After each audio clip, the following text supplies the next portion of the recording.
Hello दोस्तों, कहानी की इस नई सीरीज में आप सभी का स्वागत है। आज की इस कहानी का नाम है जादुई फसल। गोपालगंज नाम के एक गांव में मदन नाम का एक किसान रहता था।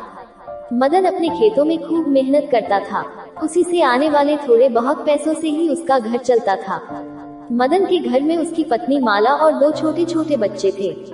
मदन, माला, मैंने अपनी जमीन पर आम के पेड़ लगाए हैं। पड़ोसी किशोर बता रहा था कि पिछले साल आम काफी अच्छे दामों में बिके हैं और शहर भर में तो आमों की खपत भी बहुत ज्यादा हुई है। इसलिए मैंने अपनी खेती पर भी आम के पेड़ लगा दिए।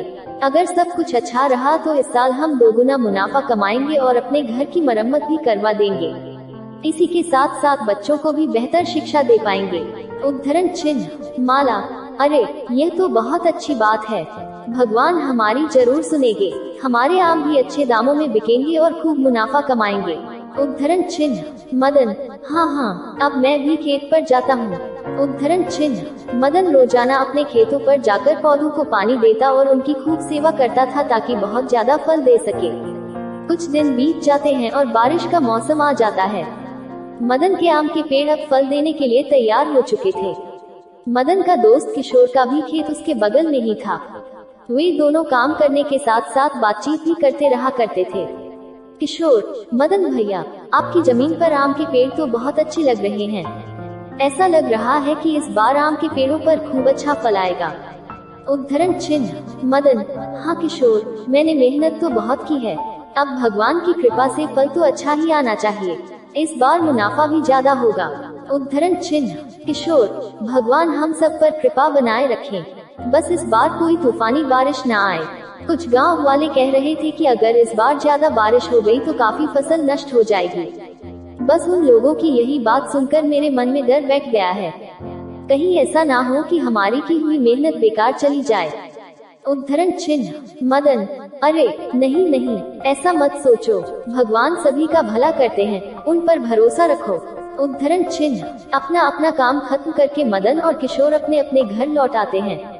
मदन ने किशोर को तो दिलासा दे दिया, लेकिन घर पहुंचने के बाद यह बात उसके दिल और दिमाग में बैठ गई। वो सोचने लगा कि अगर सच में तूफानी बारिश हुई तो उनकी की हुई मेहनत पूरी तरह बर्बाद हो जाएगी। एक दिन बहुत तेज बारिश हुई। बारिश बंद होने का नाम ही नहीं ले रही थी। घर में बैठा मदन बारिश रुकने का इंतजार कर रहा था। माला, यह बारिश तो बंद होने का नाम ही नहीं ले रही।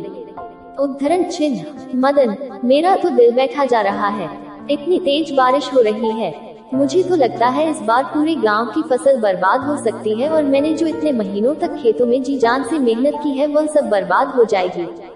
उद्धरण चिन्ह, माला, चिंता न करें, ऐसा कुछ नहीं होगा। उद्धरण चिन्ह, मदन, तुम नहीं जानती, कुछ सालों पहले ऐसी ही बारिश आई थी। पूरे गांव के खेत बर्बाद हो गए। उस साल गांव में किसी को भी उनकी मेहनत का फल नहीं मिला।